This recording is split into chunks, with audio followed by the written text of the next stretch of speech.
Oke.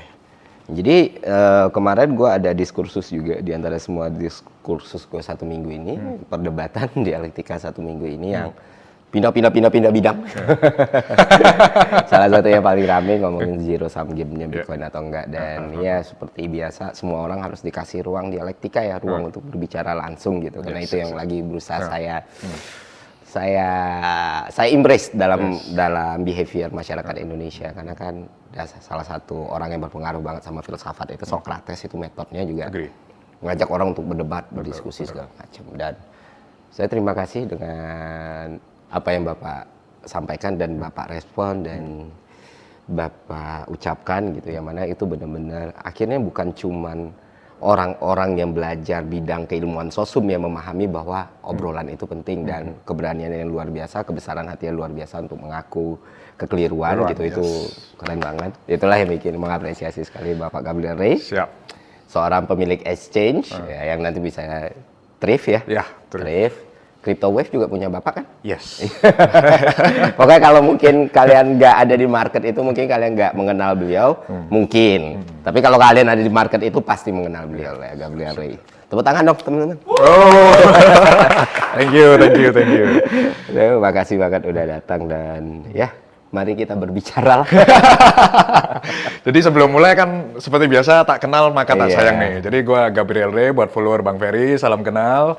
Jadi gue udah ada di market itu sejak 2014. Gue pernah cerita di podcast sebelah Timothy juga. Gue masuk Bitcoin itu waktu harga 3-4 juta bang. Gue all in di sana. 2015 kita bikin exchange.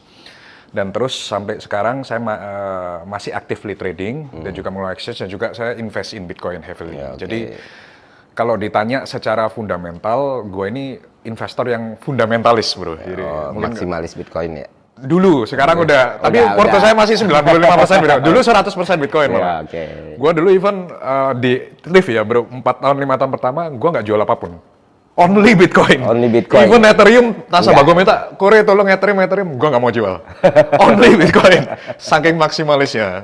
Jadi gue benar-benar orang yang dulu sangat maksimalis Bitcoin, tapi kemudian sedikit berubah itu di 2019 ya. Waktu itu ada izin Bapepti dan lain sebagainya. Gue mulai alokasi sedikit 5% itu untuk altcoin bro. Sampai sekarang. Sampai sekarang jadi pertanyaan juga, kenapa Bapepti bukan OJK? Tapi ya sekedar lah, itu bab yang lain. Nah, beberapa itu masih ngerasa kayak, wah ini pasti game atensi nih. Enggak semuanya kayak gitu. Itu tuh benar-benar karena permintaan dari market finance ini, bang, lu bisa ngejelasin nggak? Gue bingung itu zero sum game atau enggak. Akhirnya gue buat konten itu. Yang mana konten itu durasinya 9 menit ini nih. Ya gue jelasin secara komprehensif dan holistik. Sayangnya Pak Rey nontonnya klipnya doang. Disitulah diskusinya terjadi. Dan kenapa akhirnya podcast? Ya itu tadi, karena kita harus membiasakan kayak gimana. Beda antara kalau kita nggak ketemu, antara tulisan sama exactly. Beda banget. Sangat jauh berbeda. Semua yang ditulis itu rasanya jahat. Saya pas ketemu orangnya baik banget guys. Jadi gue kan juga punya media Crypto Wave ya namanya. Itu edukasi kripto yang beneran gratis for everyone, data, outlook dan lain sebagainya.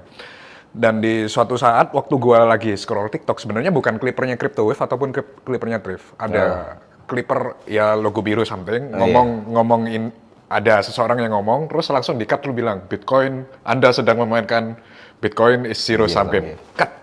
Gue nggak tahu nih siapa nih, dikirimin gitu. Gue sebel nih, loh Bitcoin kok dibilang zero sum game doang? Dan itu banyak bro, banyak waktu di TikTok itu. Terus akhirnya, kan gue nggak tahu nih sebelumnya Ferry Irwan ini siapa. Setelah kita bermasalah waktu itu, sehingga kita berbentrok gesekan sedikit, gue akhirnya baru mulai nonton video-video lo ke bawah. Oh ternyata ini. Nah akhirnya gue kan bikin konten tersebut. Nah tapi kalau dibilang yang sebenarnya bikin gue ke-trigger di awal, itu bukan masalah, karena di podcast kasih solusi, yang pertama yang dibilang bukan trading Bitcoin loh. Tapi Bitcoin-nya, itu yang bikin gue ke-trigger bro. Karena kalau trading or futures, whatever, cannot say ya. Tapi kalau lu bilang Bitcoin-nya, itu yang bikin gue merasa ke-trigger. Entah mungkin gue besar di industri ini, ataupun gue sebagai ada sense of belonging. Iya, sense of belonging, dimana dulu itu kan pemerintah menganggap ini sebagai judi gitu loh bro. Dan kita kayak baru kenal sendiri Bro Oscar, Bro William kan, kita berusaha melegalkan ini dengan mengubah sudut pandang pemerintah ya kan, yang which is dulu Bitcoin ini dianggap judi, sekarang mungkin namanya apa ya bro? Trauma bro.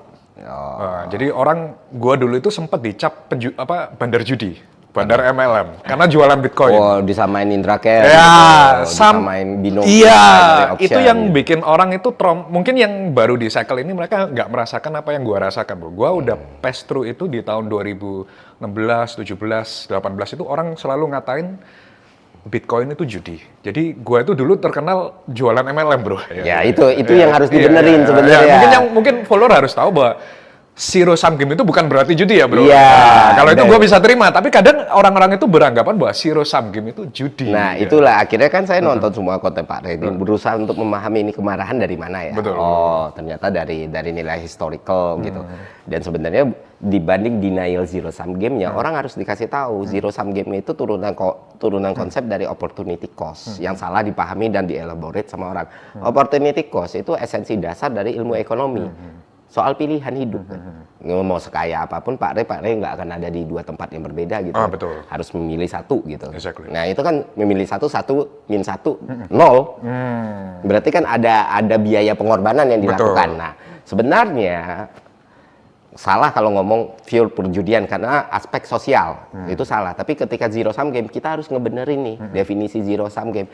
Kalau nganggap hal yang disebut zero sum game itu lantas serta-merta disamain kayak judi online, itu keliru gitu. Karena kalau begitu semua hal yang kita lakukan di dunia ini bisa aja dianggap judi. Dianggap judi karena kalau kita lihat dari skup yang lebih lebar ya, semua perdagangan, semua transaksi dalam waktu yang singkat itu zero sum game. Betul.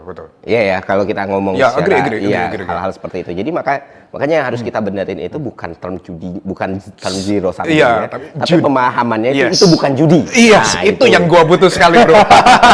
Karena bisa dari konten lu kemarin, gua baca di follower itu dan juga komen-komen ya.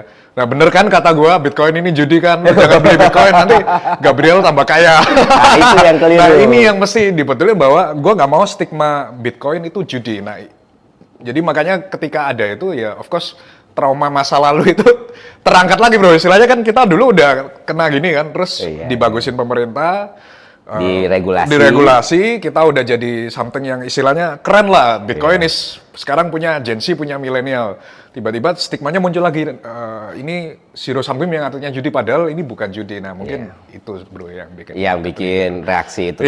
Makanya gue juga harus meluruskan sebenarnya bukan hal yang harus, gue mungkin dengan Pak Rey ini punya perbedaan di satu hal kesamaan ya, gue nge-hold Bitcoin udah lama juga, dan itu akhirnya gue bilang karena mau nggak mau ya, karena ada dalam case kayak gini harus gue omongin supaya nggak ada salah.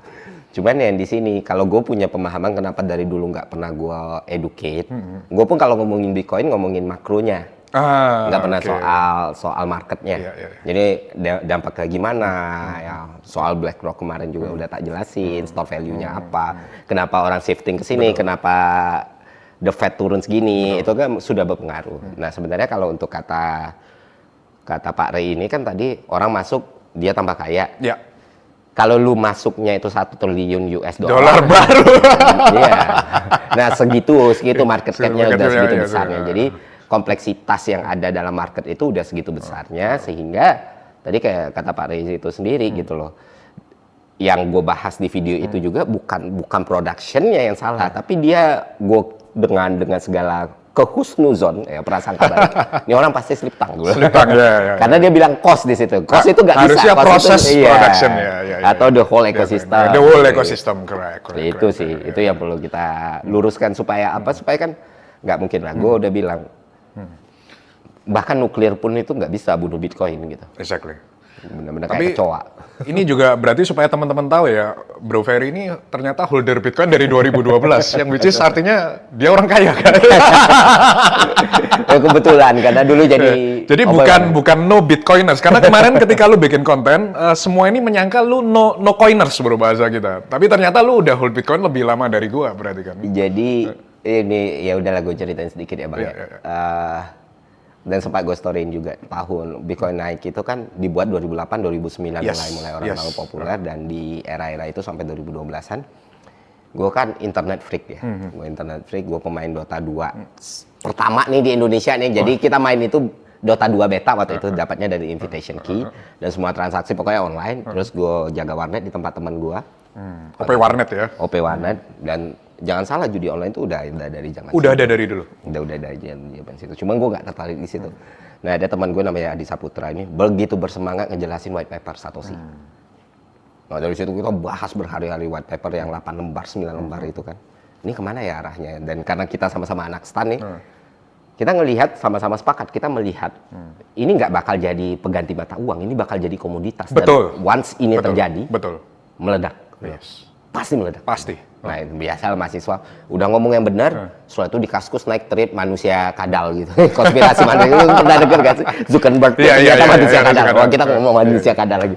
Nah, sejak saya itu waktu itu kan kita pakai transaksi itu untuk kalau nggak salah game. Ya adalah satu perusahaan game di Indonesia yang emang lu kalau mau beli item ini harus pakai Bitcoin. Jadi ada dua waktu itu, Bitcoin sama ini key-nya Dota. Jadi key-nya Dota itu dijual beli jadiin exchange. Gua pemain Dota 2 juga. Oh iya, pasti ngerti, di awal-awal itu ngerasain lah. Nah, gua juara nasional Dota nomor 3 waktu gua. Zaman itu. Gua gamers juga, Bro. Nah, mungkin Bang Rey paham lah, karena kita kan seumuran lah saya 34 sama-sama. Di era itu internet kan masih barang yang tidak banyak orang tahu gitu. Nah, setelah itu ya udah di hold terus ya. Gua kira proyeksinya kayak gini, petanya kayak gini, naiknya kayak gini, compoundingnya gila-gilaan. Halving 4 tahun, potong setengah segala macam. Ngapain gua tahan sampai akhirnya gue juga agak heran kalau ada orang yang ngomong dia bukan holder, berarti dia nggak nonton konten gua. Karena waktu tahun 2021 tuh gue udah bilang. Lu udah bikin konten Bitcoin?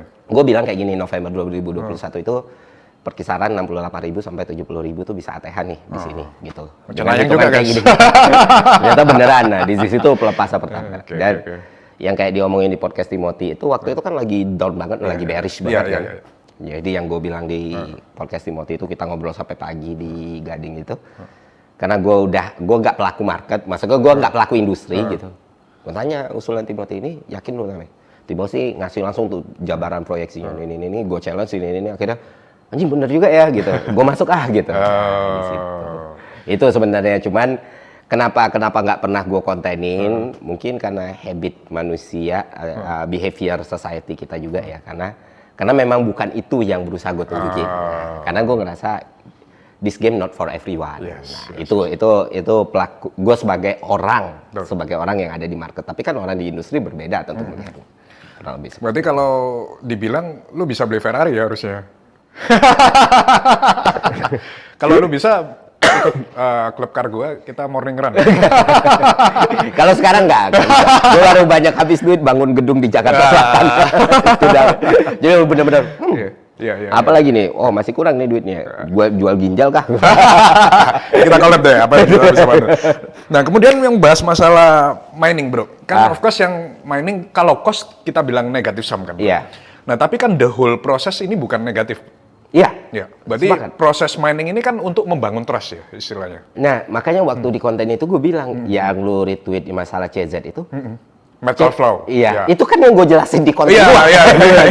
Jadi memang kompleksitas itu akhirnya melahirkan yang namanya bisa potensi untuk potensi sub justru dengan nilai added value yang bertambah di variabel yang lain kan. Misalnya kayak sesimpel lah kita pakai bahasa bayi lah. Adanya media yang ngebicarain Bitcoin.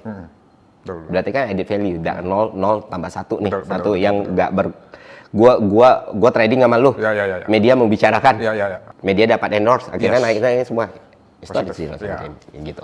Nah, masalahnya adalah kita tuh perlu clarify nih, orang yang sebenarnya tujuan dari konten gue di situ adalah orang yang ngomong zero sum game itu pun nggak salah sebenarnya, tapi konteks itu tadi, konteks orang Indonesia itu yang ngeklik, akhirnya itu yang ngebuyarin orang soal realitas. Padahal yang dibilang di podcast pertama itu bukan trading Bitcoinnya, Bitcoinnya yang dibilang zero sum. Akhirnya lu ke-trigger. Nah, itu yang gua ke-trigger, Bro. Karena kalau dibilang Bitcoinnya, gua sangat ke-trigger banget karena the whole ecosystem kan ini positif sum gitu loh. Ya, emang Pak Dery inilah sumber masalah Pak Dery. Anda tidak memberi solusi. Si Dery lagi ya, Pak Haji. Tapi santai lah ya Pak Dery. Ya, teman kita juga kan. Dia nggak akan, ini nyerang gua. Nggak akan nyerang ya. Terus juga kan juga dibahas di konten waktu podcastnya Pak Haji itu kan gua kan juga bahas nih bro kan 3 poin kan ada proses produksi lah mining itu, kemudian ada utilitasnya as a cross border payment itu kan udah nggak bisa dibantah kan. Iya. Kayak tadi gua post di story gua ada nasabah Thrift, dia terima session dokter psikologis gitu, dia terima pembayaran dari kliennya di luar negeri pakai Bitcoin sekarang bro. Yang which is ini kan nggak ada di tempat lain bro. Lu bisa transfer ke orang lain instan tanpa pihak ketiga, biayanya murah. Ini apakah disebut zero sum kan juga enggak juga kan? Iya, Western Union lambat kan lu pakai itu. Ini kan ada utilitasnya. Kemudian ketiga juga kan ya kita semua tahu lah it's store of value. Ya, nah, kenapa waktu di video itu cuma itu yang di-cut bro? Kenapa enggak tiga-tiganya? Pak Dery, Anda dengar itu? Dan juga kan sekarang ini bukan cuma sebagai remittance ya, Bitcoin juga sudah sebagai currency bro di beberapa negara yang keuangannya nggak stabil, kayak di Afrika sono ada, kemudian El Salvador kan udah Venezuela, di El Salvador itu adopt resmi, tapi ya itu karena di Amerika Latin itu kan makronya lagi kacau. Betul. Ya. Jadi kayak di Argentina atau apa, dan kalau lu ada di situ dan lu punya duit ya bodoh aja kalau lu nggak store ke situ.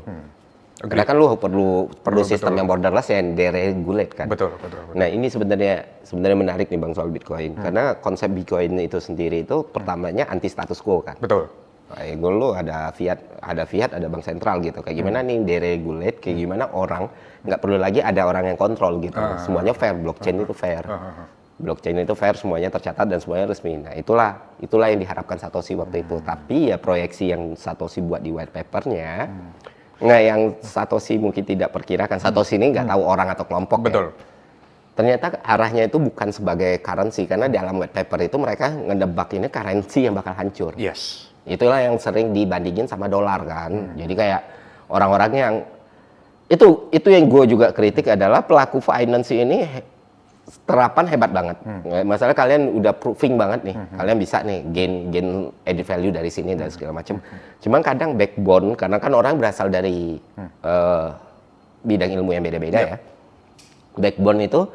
Backbone pendidikan ilmu ekonomi formalnya itu nggak ada. Jadi kadang kesalahannya itu bukan kesalahan pikir bang, kesalahan mention. Oke. Jadi misalnya ada yang masih ngebandingin narasi Bitcoin dengan dolar. Yes. Wah dulu tuh ada satu akun, aku nggak perlu nyebut lah namanya.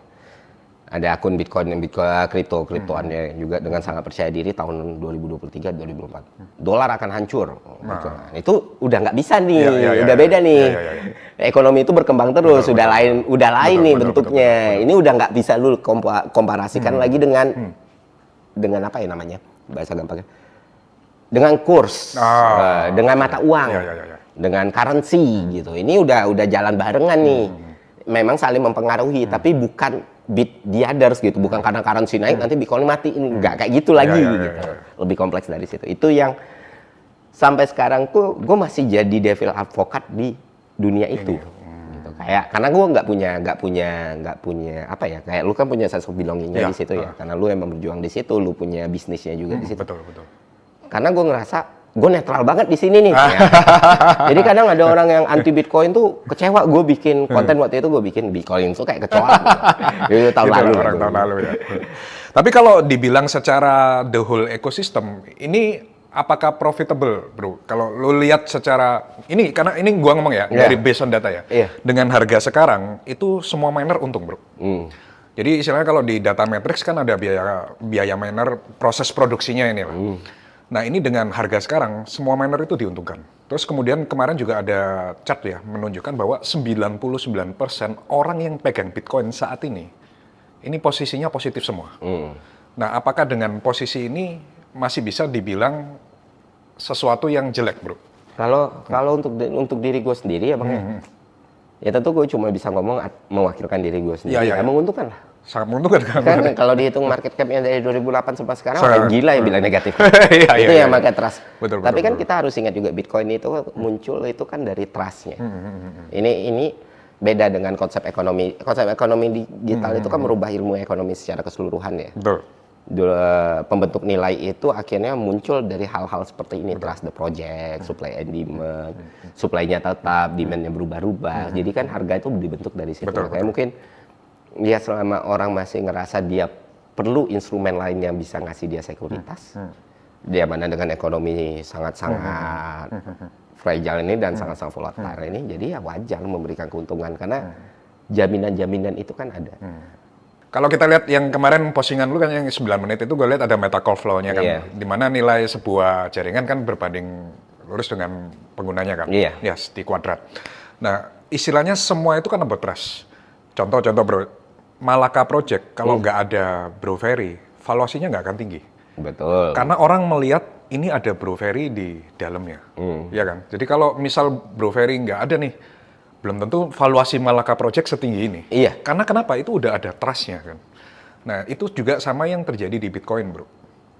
Karena ambil kata lah, kita semua kan di Bitcoin ini ada orang-orang yang istilahnya udah put the trust in Bitcoin. Dan itu kan terus bertambah nih bro. Nah yang gue kemarin rada menggelitik nih bro, masalah fiat in dan fiat out-nya. Ini masih lanjut dengan ini narasi gue ya bro. Ini mungkin gue kalau salah tolong dibetulkan. Gue melihat dari sisi seorang investor ya bro. Lu kan Keynesian ya, lu kan Keynesian. Jadi lu kan bilang waktu di video itu bahwa Bitcoin kalau fiat in fiat out maka Bitcoin nggak akan naik kan. Ya. Kalau gue melihat dari sisi seorang investor bro, harusnya market cap Bitcoin itu dihitung dari supply yang beredar, supply yang tersedia dikali harga terakhir. Contoh, kasih gampang. Misal di sebuah komplek perumahan Pondok Indah nih bro, ada 20 rumah. Lalu satu rumah laku 10 miliar. Maka rumah-rumah sebelahnya kira-kira harganya bakal sama nggak? Ya mengikuti kan. Apakah semua rumah ini kemudian harus dibeli oleh semua orang? Enggak kan? Justru dari satu transaksi itu, the whole ecosystem terbentuk. Market value. Market value-nya, yes. Nah itu yang menurut gua nggak harus ada fiat in masuk untuk Bitcoin ini berlanjut gitu. Karena last transaksi aja itu kan mempengaruhi seluruh nilai market cap ini. Menurut lu gimana, bro? Ya. Ini menarik kan? Menarik. Jadi gua ini sudut pandang seorang investor, benar kan? Dan justru pertanyaan lu malah menajamkan argumen selanjutnya gitu. Kan kita harus beda ini, Bang. Dan ini sangat masuk akal ya, karena kan penggunaan istilah diksi kadang orang kan susah untuk memahami. Nah, ini kayak gimana, ini kayak gimana. Antara market value sama nilai itu kan berbeda. Sama harga berbeda kan? Nah, untuk penjelasan market value itu bisa masuk, tapi untuk pembentuk nilai, misalnya kayak gini, pembentuk nilai dari saham, ya saham itu bisa terbentuk nilai ekonominya ketika transaksi nih, yang kayak orang di bursa, seberapa banyak yang masuk, ya kan? Tapi saham itu juga bisa terbentuk nilainya ketika orang berpikir dividen ke depannya. Kalau perusahaannya stable, dia bisa ngasih nilai, oh segini nih, gue bakal dapat keuntungan segini, ya kan? Nah kalau di emas misalnya terbentuk, ya balik lagi supply and demand itu selalu membentuk nilai. Dan trust. Iya. Kalau kita gini, trust itu variabel yang lain untuk nilai. Jadi supply demand itu selalu jadi faktor paling penentu nih. Betul. Nah, sama kayak orang ke emas. Kalau misalnya saham tadi ada trustnya, ada trust, ada supply and demand, ada utility gitu kan. Nah, kalau ke emas, orang bilang emas nih selain masalah tradingnya naik atau turun, pada akhirnya ketika turun orang ngelihat ada satu added value lain bisa digunakan sebagai perhiasan. Nah, Bitcoin ketika nggak ada uang masuk di situ, maka Bitcoin just a Bitcoin. Nah, nilai harganya itu sangat bergantung. Abang ada di industrinya, abang di exchange-nya, abang pasti tahu. Berapa uang yang masuk di situ, itulah yang menentukan harga Bitcoin ketika lu mau jual. Itu pembentuk harga namanya. Oh, lu lebih arah ke pembentukan harga. Iya, Bitcoin itu nggak akan punya harga kalau nggak dihargai. Nah, setuju. Jadi berbeda gitu. Jadi bukan maksudnya ketika lu bilang fiat in fiat out itu bukan berarti Bitcoin nggak bisa naik kalau nggak ada uang baru atau gimana? Iya, justru kayak gitu. Justru kayak kalau kita mau naikin Bitcoin misalnya dari 20.000 ke 25.000 tuh harganya. 25.000 ini nggak akan kecapai cuman dari narasi media. Betul. Atau nggak akan kecapai cuma dari satu orang bilang dia mau beli. Tapi ini akan kecapai ketika sudah ada pembentuk harga yang baru. Pembentuk harga ditentukan sama uang. Nah, secara materi, dan itu nggak salah sebenarnya, karena Tapi yang harus orang lihat bigger picture adalah kenapa orang masih bisa masukin fresh demand ke Bitcoin adalah karena kepercayaan pada Trust-nya instrumen. itu, betul. Iya. Everything is about trust. Iya, Seperti tadi kan gue bilang kan, what is Malaka Project without Broveri? Betul. Kalau Nah. misal kita cuma ngitung biaya produksi movie-nya aja, Iya. yang value Malaka nggak bisa tinggi. Tapi karena ada Broveri yang pintar ya, jadi value-nya goes up. Jadi trust itu yang bikin Bitcoin will not going to zero. Iya, karena gini, karena satu-satunya instrumen selain instrumen yang udah eksis dalam puluhan tahun nih, yang bisa jadi alternatif terbaik karena tidak adanya regulator. Jadi nggak akan mati. Kalau makanya aku berkali-kali bilang bahkan jauh sebelum ini, kalau ada satu instrumen yang nggak akan mati, ini dia karena semua orang butuh alternatif. Dan semua orang yang pegang duit nih, pasti akan melihat hal seperti itu gitu loh. Dan makanya kalau orang bilang Bitcoin pasti mati, ya belum ada tanda-tandanya. Tapi orang melihat itu ya, kemarin gue baca komen-komen ya bro, orang itu beranggapan bahwa kalau nggak ada fiat in masuk, maka Bitcoin nggak bisa naik. Iya. Nah, sedangkan kalau kita melihat kan dari sisi market cap-nya bro, kayak tadi ya, one transaction itu kan mempengaruhi satu ekosistem, satu market cap-nya lah istilahnya. Nah, apakah itu nggak cukup bro? Menurut pandangan? Iya, menurut pandangan ya, nggak cukup. Nggak cukup. Karena trust itu harus ada manifestonya kan. Iya. Bentuk wujud materialnya. Iya. Itu bisa dibilang ini trust adalah proyeksinya, bentuknya apa? Bentuknya ya itu fresh demand. Jadi aku tuh ngomong benar-benar di luar subjektivitas angka by angka. Oke. Sesuatu itu punya nilai kalau diangkakan. Jadi nggak boleh linear ya. Iya. Ada beberapa faktor. Orang soalnya ngeklip video itu langsung bilang, oh ya itu tadi bro, lu kalau beli Bitcoin Gabriel sama Timothy tambah kaya. Enggak. Bisa kalau lu beli satu. Iya, dan karena apa? Karena market cap-nya sudah sebesar itu, trust-nya udah sebesar itu. Itu bisa berlaku juga kalau misalnya yang diomongin ini koin baru project ini. Oh iya, kalau altcoin kita cannot say bro. Kita nggak ngomong kriptonya, kita ngomong Bitcoin-nya. Betul. Jadi mungkin kalau ngomong matematika kan kita harus jelas ya. Betul. Mungkin bisa bikin Ray sama Timothy tambah kaya, tapi 0,0. Iya. Nah gitu. Itu ya guys. Ya itu kalau lu masukin 1 M. Nah 0,0001. Saking gedenya ini. Saking gedenya, betul. Gitu sih bang. Nah gue tuh menarik nih karena kan gue juga butuh tahu lu di luar Bitcoin itu sendiri ya, lu di luar kripto itu sendiri dan sebenarnya dari apa yang lu tunjukin dan apa yang gue percaya juga kan uang itu udah selesai buat lu tuh. Ya. Apa yang sebenarnya dan kenapa lu begitu punya keinginan untuk apa ya? Tadi yang kayaknya edukasi atau keinginan untuk orang-orang stigma industri ini, betul ya. Karena gua itu kayak tadi udah bilang bro, gua mau ketika nanti gua nggak ada, misalnya gua udah retire nih, suatu saat kan lu pasti juga pensiun kan bro, ada legasinya, ini yang nggak bisa dibeli dengan uang. Dulu ya bro, waktu kita belum sekaya ini ya bro ya, kan kita mengejar, bisa aja dia older Bitcoin lebih lama dari gua loh. Kita mengejar uang, betul kan? Kita mengejar uang, kita berusaha pengen punya 100 miliar, pengen punya 1 T, kemudian punya 1 T, punya sekian T. Tapi ketika kita sudah achieve di sana, ini jadi kosong. Apa berikutnya? Akhirnya gue mau bikin sebuah legacy, makanya gue bikin waktu itu sama partner gue Goldwyn, namanya Crypto Wave. Itu media edukasi kripto yang beneran gratis. Jadi supaya apa? Indonesia ini nanti gua maunya jadi the Bitcoin Center of Southeast Asia. Karena secara regulasi kita ini memimpin banget bro. Even compare to Malaysia, compare to Singapura. Populasi banyak juga. Populasi banyak. Terus secara jumlah pengguna kita juga yang paling banyak di Southeast Asia. Jadi gua mau nanti ini semakin didorong supaya apa? Di Southeast Asia ini, Bitcoin Centernya gua nggak mau Singapura. Gua mau di Indonesia bro. Sedikit fanatik sedikit. Karena begitu how I fall in love with Bitcoin dan industri ini, bro. Tapi industri ini kan berkembang terus. Gue besok itu ada jadi speaker di Bandung, ada forum Bitcoin katanya yang kayak. Oh iya ada. Iya, itu kemarin orangnya juga ngomong panjang lebar minta tolong gitu, untuk ngomong dan ya, let's go lah gitu. Karena kan emang industrinya dan pelakunya juga punya kecintaan yang sama. Betul. Jadi again, it's not about money again bro.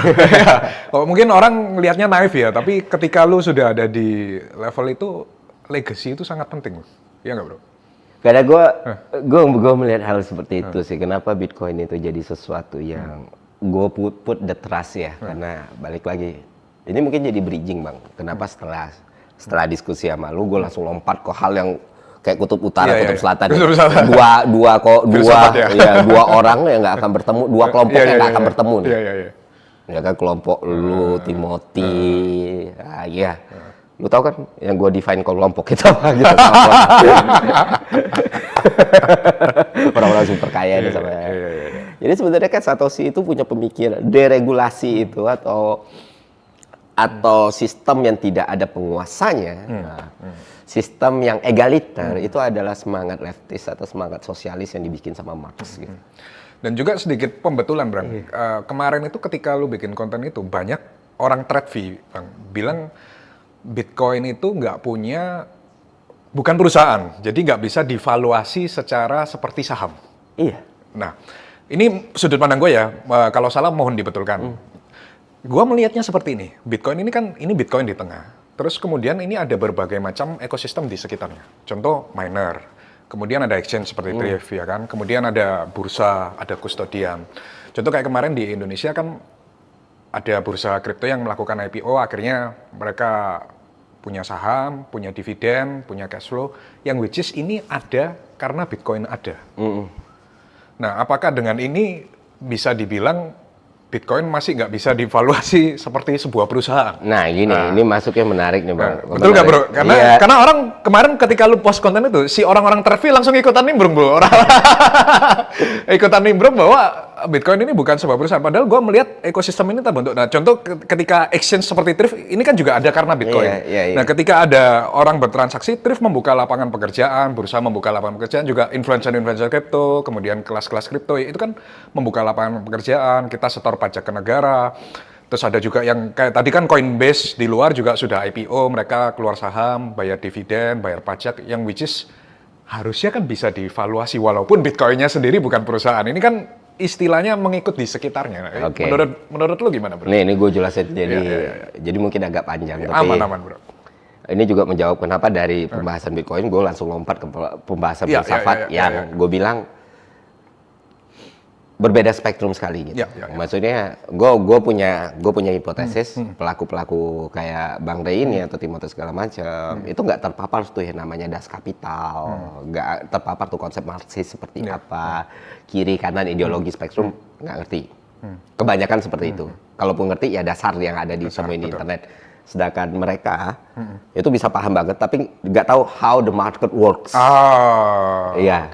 Gue kebetulan gue punya kesempatan untuk mendalami dua hal tersebut secara bersamaan dan linear gitu. Karena gue terlalu banyak anggurnya. Ya itulah money by free time ya. Money by freedom.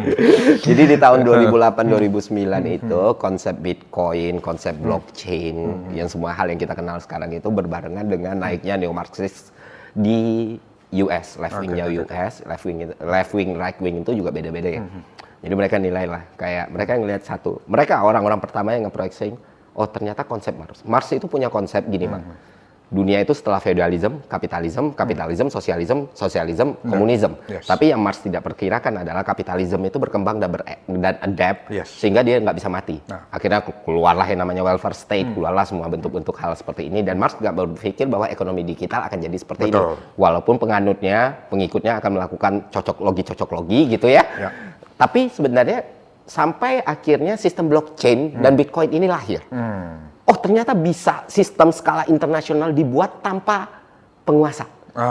Yang diinginkan oleh Karl Marx adalah ada satu sistem, dia waktu itu negara atau negara teritori gitu, yang mana semua sistem ini berjalan tanpa ada presiden, yang dipikirkan tanpa ada presiden, raja atau segala macam. Jadi semuanya itu egaliter. Dan satu-satunya idea itu muncul lahir dari blockchain sistem ini. Nah, kayak gimana gue nge-connectin misalnya katakan orang kayak lu kan, Ray misalnya, atau orang kayak Timothy Ronald yang ada di market dengan para filsuf kayak Martin Surajaya misalnya, atau Dea Anugrah, atau apa? Nggak bisa nyambung. Akan susah sekali. Karena dua bidang berbeda, dua perspektif berbeda yang sebenarnya sangat-sangat dekat. Gitu. Karena lu punya loh model gimana lu bisa melahirkan sistem egaliter yang luar biasa sekali, yang mana fair and square. Nggak bisa. Ya lu finance itu kan dunia paling gelap asal teman-teman tahu ya. Kita nggak bisa ngejelasin banyak hal, tapi once itu diregulasi sama government atau diregulasi sama bank sentral, lu akan banyak sekali bailout, banyak sekali hal-hal yang sebenarnya ini nggak perlu diselamatin. Nah, tapi we cannot say. Iya. Tapi di Bitcoin, di blockchain, lu nggak bisa ngelakuin hal-hal seperti itu. Betul. Nah, itulah kenapa lompatan itu terjadi gitu. Setelah nggak ada satu hari setelah diskusi sama lu selesai, gue kan langsung oke, jadi ya itu udah gue sebut juga di podcast sebelumnya. Jadi waktu itu gue bilang ke Dea Anugrah, gue bakal bahas ini, terus gue bakal bahas ini. Podcast dengan Timothy, gue bakal nyelitin ini di setiap momen. Jadi setelah itu gue udah di narasi ya berarti ya? Iya, nggak mungkin serapi itu kalau gue nggak nulis. Karena gue diseleksi kan, jadi nggak gue tulis, ini part yang harus gue keluarin. Akhirnya gue potong sendiri, bener-bener gue potong sendiri.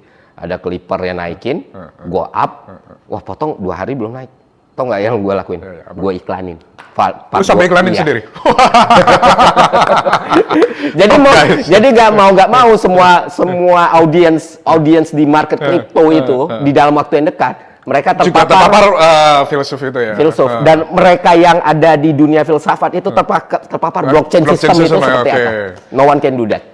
This is smart. Makanya dia dibilang El Professor. Tapi gue makasih sama lu Bang, karena obrolan kita yang waktu itu juga nge-trigger gue satu hal ya. Satu hal soalnya lu bilang, ini kalau penonton kita gimana kita kontrol gitu kan. Betul, betul. Yang mana sebenarnya, oh iya juga ya. Dan gue ngerasa nggak bisa memang lu ngomong, lu nggak boleh ini, nggak boleh ini. Tapi ada satu hal sih yang bisa jadi penyakit banget kalau dia udah terlalu trust sama kita, udah terlalu percaya sama kita. Jadi dia nggak punya second level of thinking. Iya, dia udah dikultuskan kan. Ini sangat bahaya sekali, betul. I agree, totally agree. Karena gue juga waktu ini bilang ya, waktu podcast sama Bro Angga, ketika kita misalnya memberikan market fundamental atau sebuah analisa, lu nggak boleh telan ini mentah-mentah, Bro. Bisa aja seorang Gabriel kan bisa aja salah kan. Dalam misalnya gue prediksi market, walaupun majority masih benar sampai sekarang. Mungkin win rate mungkin 90% something lah. Tapi lucu Bro, karena ketika gue bikin ini ya, banyak even dalam dunia crypto bros itu nyerang gue Bro. Gue kemarin waktu 108 itu semua bilang, oh ini selesai Bitcoin run. Gue itu satu-satunya orang yang bilang Bitcoin akan terus continue to the top, ngelewati previous all time high. Untuk bukti, gue diserang mati-matian Bu sama semua influencer. Tapi karena ini berhubung masalah harga, nggak mempengaruhi sigma, ya gue diem aja. Kalau dia bilang Bitcoin jadi mungkin aku ketrigger Bro. Tapi masalah harga ya udah silakan, nanti kita buktikan. Ternyata gue bener kan. You follow the one yang sudah mengaruhi market kan bercycle-cycle. Nah, jadi tapi bisa jadi suatu saat mungkin ya kecil kemungkinan gue bisa salah juga dalam prediksi harga, dan itu orang harus punya second level of thinking. Iya. Nah, ini yang mungkin karena lu masukkan keputusan lu. Betul. Lu masukkan keputusan lu sendiri, lu yang klik sendiri kan. Iya. Lu yang betul, nggak boleh menyalahkan seorang Gabriel ya gitu loh, bahwa sebagus apapun pengalaman gua, sebagus apapun analis fundamental gua, yang which is so far masih akurat, tapi sometime in the future kan who knows. Lu bisa aja nggak akurat. Ya, bisa aja tiba-tiba ada sesuatu black swan event yang terjadi kan Bro, kita nggak bisa tahu, tiba-tiba kayak kemarin Suriah diserang sama Israel. Iya. Siapa yang bisa prediksi itu? Iya, makanya semua prediksi itu tetap aja seakurat apapun namanya prediksi, dan nggak ada tuh bisa ngehilangin resiko kalau itu nggak terjadi. Ya siapa kita bilang? Blue Ray misalnya. Blue Ray juga pernah salah. Betul. Dan beberapa kali juga salah. Tapi kesalahan inilah yang akhirnya bikin dia jadi the new person yang lebih teliti lagi kan. Betul. Kalau kita nggak pernah salah dan kalah gitu, kita dari mana belajar? Yang agak mengganggu gue sedikit, awalnya kan lucu-lucuan, wah winner mana-mana. Tapi sebenarnya kalau gue pikir dalam hidup gue salah tuh berkali-kali, dan gue kalah berkali-kali. Iya, maksud gue, wah ini juga gue dari situ Bang, dari entah kenapa hegemoni setelah diskusi kita itu kan gede banget, wah gue dianggap untouchable. Gitu. Ya. Dan itu win rate 100%. Iya, dan itu awalnya yang lucu banget kayak anime gue. Iya. Oh ini nggak bisa nih dibiarin, nanti apapun yang gue katakan itu udah jadi sebuah kultus. Yes. Dan dari situ gue dari diskusi sama lu itu akhirnya gue sadar, dan kultus ini nggak akan bisa diberantas oleh orang lain selain gue sendiri. Oke. Salut lu berani push itu Bro. Karena kadang orang kalau sudah di situ ya Bu, di atas angin Bro. Betul nggak? Dari gue pelajarin tuh termasuk semua komen-komen antara beef ya, kayak sebut aja beef antara ya. kita ya. Itu gue jadiin bahan penelitian. Apa sih yang bikin orang suka? Apa sih yang bikin orang ngedukung gitu? Oh ya, konsistensi tidak melakukan at home misalnya. Nah, lu kan kenanya dianggap melakukan at home atau fans. Ini harus gue lakuin. Karena lu udah merasa juga ya waktu itu. Iya. Dan kalau misalnya setelah gue lakuin mereka masih kayak gini, nggak ngekritik gue, nggak nyalahin gue atau nggak minta, wah udah kacau ini. Jadi gue mau buktiin, dan ternyata syukurnya nggak kayak gitu. Jadi gue, udah bisa deh, udah apa. Jadi makanya gue bilang lagi, sekalian deh kita ngobrolin soal semua hal ini, dan itu jasanya gede banget buat gue, Bang. Thank you so much. Gue juga thank you, bro. Akhirnya kan kalau tak kenal maka tak sayang. Dari situ gue tahu seorang Ferry ini siapa gitu kan.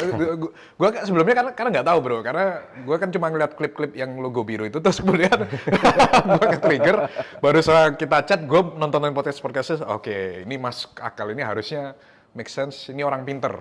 IQ lu berapa, bro? 100? Iya, 145 terakhir. Tinggi lah, bro, tinggi. Tapi ya itu gue aja waktu tes cuma 130 something lah, I forget, mungkin 3-4 tahun yang lalu. Oh, masih tes. Itu gue SD, Bang. Jadi sekarang mungkin 96, gue nggak tahu lah. Oh, mungkin lah. Gue dulu sebelum seterkenal sekarang ya, gue bikin full edukasi, bro. Oke. Tapi nggak digubris, bro. Kalau orang itu selalu menyangka gue itu ketika ngepost mobil itu flexing, padahal itu hobi gue, bro. Passion gue. Gue kan pernah cerita ya, di podcast sebelah juga. Gue dulu kan pengen buka showroom mobil, bro. Ya kan. Kemudian gagal. Akhirnya hasrat ini nggak bisa tertumpahkan, bro. Karena gue tadi kan sempat cerita ke lu background gue, bahkan waktu gue dirikan Exchange, gue itu dicoret dari surat warisan bapak gue gitu loh. Gue disuruh, bapak gue kan memang dari pengusaha real estate, tadi gue bilang, mama gue di retail.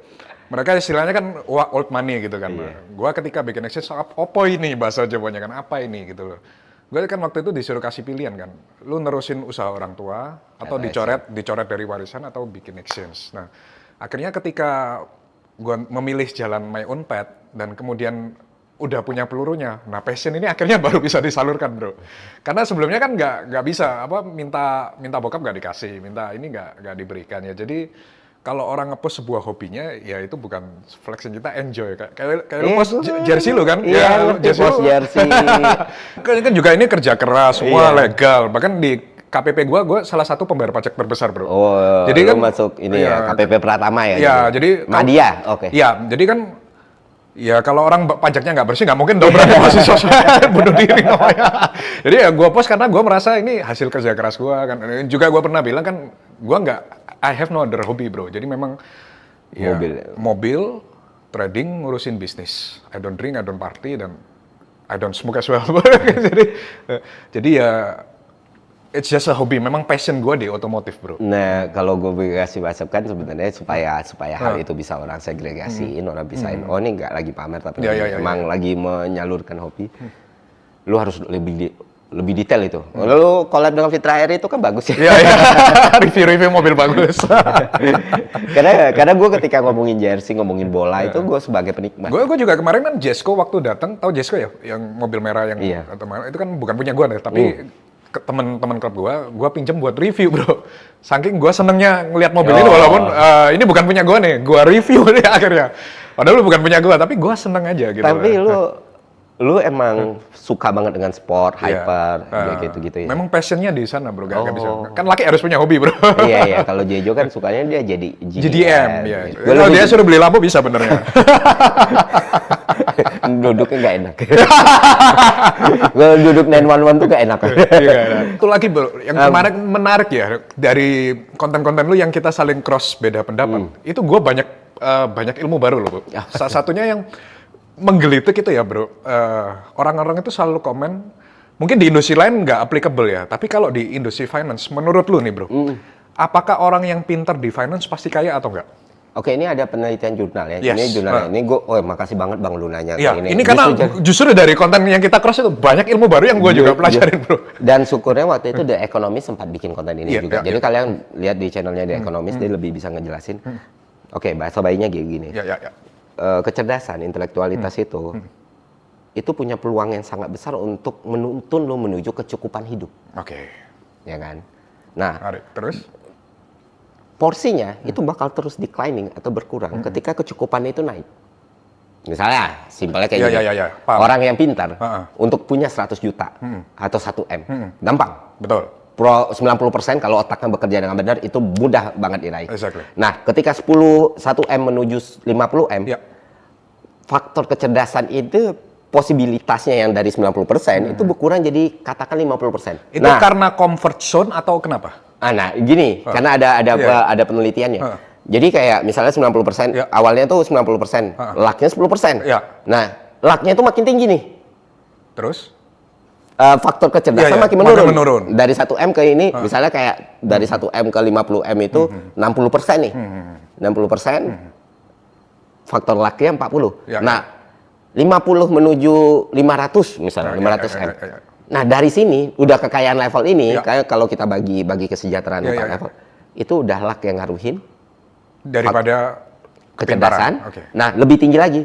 Itu udah luck faktor. Misalnya dari 500 M menuju 1 T, faktor luck itu udah 80%. Itu 80%. Jadi makanya kita sering lihat, ini orang kaya kok masih percaya dukun gitu. Masih percaya mitos-mitos. Misalnya, gue tuh nggak boleh nih kalau misalnya gue nge-call di hari ini. Sangat setuju. Iya, itu kan masih kita lihat padahal nggak ada penjelasan. Betul. Nah, apa yang menentukan yang sebenarnya luck kalau kita breakdown nih secara matematik, luck itu kan probabilitas ya. Betul. Hal yang terjadi atau apa. Kan yang bisa diukur itu. Nggak bisa dulu. Yang menentukan kita dapat probabilitas yang lebih besar adalah bravery dan keberanian kan. Yang menentukan banget. Lu harus ngambil decision, gue masuk di sini. Nah, itu yang menentukan seseorang lebih kaya dari orang lain. Ya, ketika orang lain melihat ini resiko, kita berani masuk kan? Iya, keberanian entah itu karena memang benar-benar sebagai spekulan atau benar-benar mengerti fundamentalnya. Kalkulatif. Tapi kan kalau di kata Ray Dalio ya, kayak orang di financial market ini kan lebih susah dari olimpiade. Which is yang artinya orang yang di market, kalau sampai dia nggak kaya, berarti kan dia nggak pintar, bro. Iya. Tapi setuju kan? Setuju, tapi kaya sekaya. Kayaknya sekaya apa gitu ya? Makanya aku lebih nyaman untuk bilang cukup. Sekarang gini, Mas Ray misalnya, orang punya cash money dingin 1 miliar. Mas anggap kaya atau enggak? Enggak lah. Nah, semua orang di sini nganggap itu kaya. Makanya aku kasih nominal langsung. I got your point. Nah, hari ini Mas bilang enggak. Tahun 2010, Mas bilang orang punya 1 M kaya atau enggak? Kaya. Nah, itu. Interesting point of view. Tapi kalau gua melihat ya, bro, kalau di financial market, menurut gua, kalau orang ini nggak pinter, dia nggak akan kaya. Karena di financial market itu benar-benar game yang sangat susah dimainkan. Iya. Beda dengan industri lain. Mungkin kalau, makanya teman kita kan Bro Timothy juga pernah bilang kan, rapot seseorang di financial market, itu apa? Iya, itu fair. Duitnya. Iya kan? Orang-orang yang di financial market, kalau dia pinter, menurut gua mengerti fundamental dan lain sebagainya data, itu pasti kaya, bro. Iya. Contoh kayak kemarin kan, everyone, ya kayak tadi gua bilang kan, semua bilang, ini top. Gua cuma 1 orang yang melawan arus kan gitu. Dan gua got rewarded. Nah, kemudian lu jangan bilang ini hoki dong. Karena banyak bro, habis lu beef itu banyak yang komen, oh ini hoki hold Bitcoin. Padahal conviction kita, data yang kita punya kan ini bukan hoki, karena kita punya mindset bahwa kita percaya the conviction dan fundamental. Iya tadi either itu spekulasi atau itu kalkulatif. Kalkulatif, betul. Nah, maksud dari kekayaan itu ke standarnya, Bang. Jadi kayak misalnya finansial nih, di dunia finansial gue pernyataan Timothy kan wah keras ya kan. Keras ya. Kalau lu misalnya nggak punya duit, jangan ngajar gitu loh kan. Ya. Dan itu gue bakal lu setuju atau enggak dengan itu? Setuju. Lu nggak bisa jadi financial planner kalau lu nggak punya punya uang ya gitu. Betul. Ya nggak bisa. Lu buktiin dulu lu harus punya uang ya. Jadi makanya lu harus tunjukin kayak gimana ngelolanya gitu kan. Karena ya kan gue ngajarin ngelolanya bukan ngajarin dapat yang nggak bisa lu pakai pembelaan kayak gitu. Same goes with financial market, bro. Di crypto juga gue kenapa lu tadi tanya kenapa gue sebel dengan karena gue melihat mereka ini istilahnya nggak mau merendahkan siapa-siapa ya, bukan apa-apa. Maksudnya kan mereka belum punya pengalaman di cycle-cycle yang sebelumnya. Terus kemudian juga kayak tadi Bro Timothy kan, kesuksesan seseorang di financial market itu rapornya duit gitu, bro. Kalau lu belum achieve ini, maka jangan mengajar orang ikut yang cara sesat. Karena gue kemarin bro sempat lihat salah satu kenapa Crypto Wave ini kita bikin gratis. Di DM gue itu bro, banyak banget orang yang salah satu ikut kelas di TikTok. Itu di call altcoin, minus semua 70% bro. Gak diajari kelola portfolio dan lain sebagainya. Gue cek ternyata, wah ini ngajarnya nggak bener nih. Nah makanya kenapa lu tanya kenapa kadang gue, ya hal-hal gini ini kan yang mempengaruhi industri kita sehingga kita ini dicap sebagai sesuatu yang stigmanya kurang bagus gitu loh bro. Ya makanya kan cara untuk ngehadapin hal itu ya supply and demand lagi bang, lu kasih aja demandnya. Lu kasih aja supply-nya supaya orang akhirnya ada nih pilihannya untuk jadi lebih baik. Nah itu sih. Makanya kita bikin Crypto Wave ini kan benar-benar full gratis bro, supaya dan juga gue involve mengajar sedikit memberikan edukasi di sana supaya orang tahu ini loh pengalaman dari orang yang udah 3 cycle di sini. Gitu. Nah, ini dan bukti kan kalian nih nurut kita selamat gitu ya nggak nurut tenggelam. Walaupun again jangan dikultuskan ya guys, harus tetap punya second level of thinking. Iya karena Bang Reni kemarin kan itu titik gue ngerasa, oh ini orang emosi banget ke gue ya karena dia kirim ke matematika tuh. Lucu banget kan. Oh, siap Fala. Di situ gue curiga bang sebenarnya. Curiga apa? Pertama kan gue ngerasa karena dia udah nonton terus dia emang against sama itu. Bentar kalau sebodoh ini kayaknya dia nggak nonton deh. Gue DM kan, nggak mungkin sebodoh ini masalahnya, nggak mungkin sebodoh ini. Iya. Tapi masa nggak nonton gue? Gue panasnya karena gue lagi debat sama orang kan bro, lagi debat sama orang itu kan bilang Bitcoin is zero sum, bukan trading loh ya, Bitcoin is zero sum. Terus di-cut sama clippernya yang segitu banyak, yang gue bilang, terus di-cut lagi omongan lo. Nah, kita lagi debat, terus tiba-tiba ada Ferry nongol nih. Ya gue ke-trigger dong. Apa sih ini orang bukan dari industri kita kok tiba-tiba nimbrung di sini. Nah, di situ gue kena triggernya. Which is my fault lah. Gak apa-apa, kita kan belajar. Tapi dari situ akhirnya kan kenal seorang Ferry yang ternyata cerdas sekali, tadi gue sempat ngomong di belakang. Ternyata juga hold Bitcoin dari 2012. Jadi kalian jangan bilang ini no coiners. Ini Bitcoiners sejati, bahkan maksimalis lebih dari gue. Lu kan juga sebagai seorang Bitcoiners. Lu melihat Bitcoin dalam cycle ini, kan semua bilang 2026 kita akan bear market.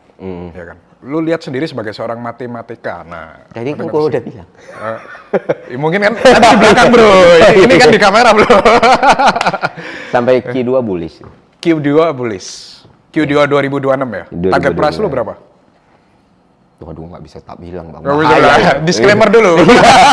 Iya bahaya karena itu yang bakal orang tek gitu. Jadi karena gue balik lagi kan, gue punya responsibility kayak gue nggak mau pada akhirnya orang-orang bakal ngelihat wah ini udah kayak gini nih, atau orang-orang bakal jadi mengkultuskan lo ya. Makanya gue bilang gue masih di stance yang sama, Bitcoin is game not for everyone lah. This game not for everyone. Jadi, tapi gue menghargai orang yang punya perspektif berbeda. Itu udah pilihan personal.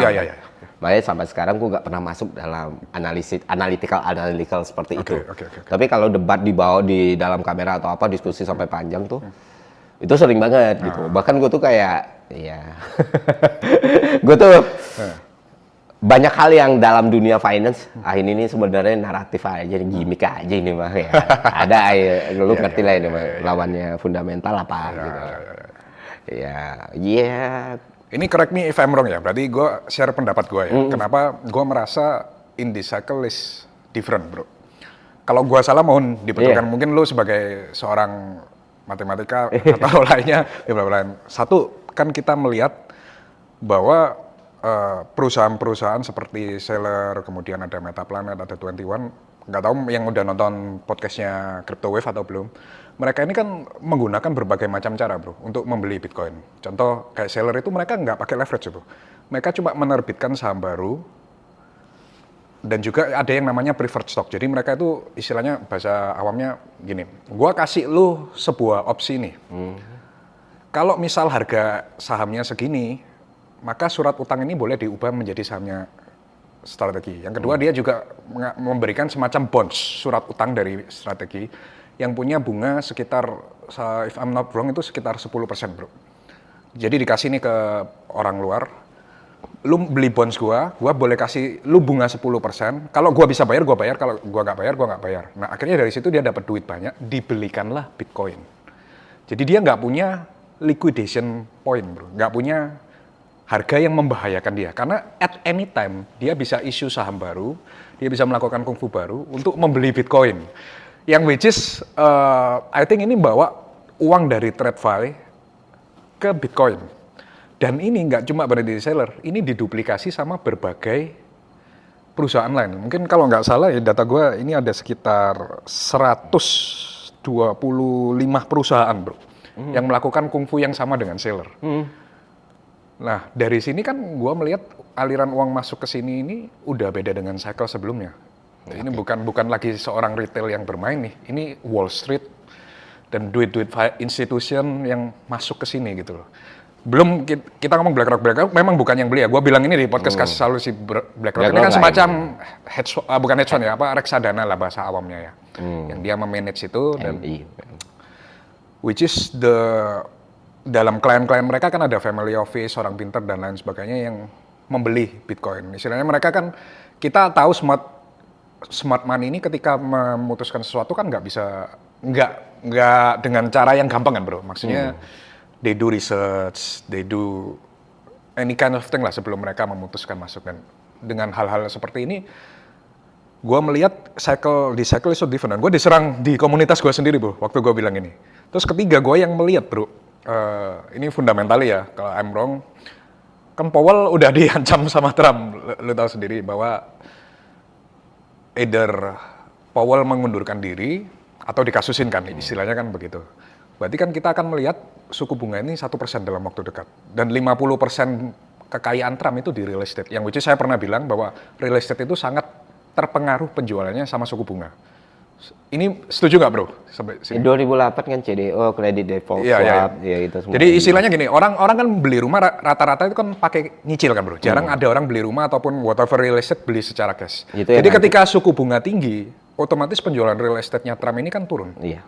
Nah, makanya Trump juga punya kebutuhan yang sama untuk suku bunga itu turun ke 1%. Nah, ketika suku bunga ini turun ke 1%, duit dari bonds, dari yang lain-lainnya yang deposit itu akan mengalir ke SP500 dan Bitcoin. Jadi 3 alasan ini yang gue merasa di cycle is different. Dan what do you think? Nggak ada yang salah. Nah, ini bakal gue kasih grounded-nya sama benang merah dari apa yang gue bahas sekarang. Iya. Itu kan analytical dari pelaku market ya? Yes. Kalau pelaku market yang gue yakin banyak orang yang nggak paham dengan hal tersebut. Ini betapa pentingnya interest rate itu nentuin pasar US. Betul. Karena kejatuhan US itu tahun 2008 itu dimulai dari interest rate setelah 911. Ya. Yang dibuat sampai 0% karena orang bikin itu dalam bentuk MBS, ada credit default swap namanya, ada CDO namanya. Udah pernah gue bikin. Sampah di wrap itu. Hal-hal seperti itu dan akhirnya Bitcoin masuk di sini setelah 2008. Itu masih korek. Nah, penjelasan finance Bang Ray udah jelas lah. Gue tambahin nih satu nih. Apa yang bikin teori gue salah menurut lu? Mungkin kalau salah, gue ini merasa gue ini terlalu bull, terlalu positif. Gue itu sampai tanya, bro, di Twitter gue, di sosmed gue. Bahkan gue kemarin juga sempat DM Suli, tanya, Sul, gue ini terlalu bull nih karena gue lihat makro, data dan lain sebagainya. Kok merasa gue terlalu positif ya, gue butuh pendapat bearish nih. Nah, sekarang kalau lu melihat dari gue kan nge-bullish kan, gue udah yakin banget bull. Oh, lu yakin bullish juga? Iya, tadi kan gue iya. Tapi sampai Q2 kan? Iya, sampai Q2 karena gue nggak tahu prediksi Q3, Q4 karena beberapa event harus dipikirin. Itu dari sudut pandang ekonomi nih. Lu dalam filsafat ada belajar filsafat logik namanya. Lo petain tuh P1-nya, P2-nya, P3-nya. Dan sebenarnya ini bisa terjawab nih. Dari sudut pandang itu tadi udah dijelaskan dengan baik. Satu nih, gue selalu ngerasa, kapan gue masuk? Kapan gue masuk? Analisis gue masuk adalah melihat bagaimana keadaan. Balik lagi, kenapa justru penting ketika gue masukin nilai dari Bitcoin itu masuk based on fiat masuk or in, dari apa yang lu jelasin sebenarnya. Tanpa lu ngerti sistem makro ini dan lu cuma berpikir secara logik. Kapan lu mau masuk Bitcoin? Waktu keadaan sangat-sangat volatile. Betul. Waktu perang udah di ujung dan gantung-gantung nih. Ketiga, waktu lo tahu beberapa negara melakukan move-move yang luar biasa. Waktu lo tahu Trump seperti apa. Waktu lo tahu impor kayak gimana. Ini kan semua regulator nih. Di mana uang lo paling simpan? Bitcoin. Orang gila yang nggak akan masukin Bitcoin dengan sebegitu unpredictable-nya seorang Donald Trump. Gak usah kita ngitung interest rate nih. Itu basis yang bisa dijawab dengan logik sebenarnya. Lu lebih melihat dari sisi filsufnya ya? Enggak, kalau misalnya orang filsafat Iya, mau iya. ngerti Mengerti ini ya? teknologi Oke, ini, oke, ya oke, lu oke, akan oke. gain banyak gitu, Iya, karena iya, iya. based on logic ini bisa Iya, terjawab. iya, iya, iya. Kalau yang tadi Bang Ray jelasin tuh, gue bisa jelasin lebih panjang lagi soal interest rate, makro, mikro, atau segala macam. Soal invest yang masuk, perusahaan yang nyari establish, Iya, iya, iya. dengan kalau kita bandingin situasi Venezuela sekarang, Argentina sekarang, betul, Ekuador betul, sekarang, betul. segala macam itu kan masuk, dan kita tahu bahkan ketika Cina nge-ban mining pun Kazakhstan yang jadinya Iya, iya. naik Iya, kan, iya. nah, hal-hal kayak gitu kan bisa dijelaskan based on teknologi nih, Iya, iya, iya. based on fintech nih. Iya, iya, iya, iya. Nah, tapi sebenarnya ketika logik lu benar, bahkan tanpa pemahaman fintech yang sehebat lu pun, asal tahu dasar ya, Iya, iya, iya. orang bakal tahu. Nggak mungkin apa alasannya bearish gitu. Oh, betul. Bearish itu terjadi ketika semuanya baik-baik saja. Ketika baik-baik saja malah ya? Nggak pernah salah. Nggak pernah salah? Bullish terhebatnya Bitcoin salah satunya sebelum semua ini ya COVID kan. Yes. Dan biasanya pasti ini dulu baru. Oke, lu melihat berarti lu It's not a sepandangan dengan... prediction, is spoiler. Berarti itu guys, dengar orang yang udah di market sama orang pinter ya. Jadi kemarin gue diserang habis-habisan soalnya bro. Everyone is predicting 108 itu kemarin top. Ya, semua orang juga predik kalau halving Bitcoin ini bakal kayak gini, bakal naikin gila-gila. Ternyata ya, Oke. itu simpel sih rumusnya Pak. Makanya sayang orang nggak belajar ini. Sayang, sangat disayang. Terus Cuman juga yang gue sayangkan juga, kita nggak perlu lagi ngelak soal term zero sum game ini. Ya. Justru harus dijelasin zero dijelasin, sum yang game. penting zero sum game itu bukan judi. Bukan. Ya. Itu turunan, ya sama Yes, aja ya. kayak lu ngomong opportunity cost judi dong. Ya, gitu. ya, ya. Siap. Oke, Oke. udah maghrib. Terima kasih udah datang, Andre. Semoga. Gua yang makasih Gue udah minta maaf diundang. kalau ada salah. Gua juga nggak salah. Bungkus.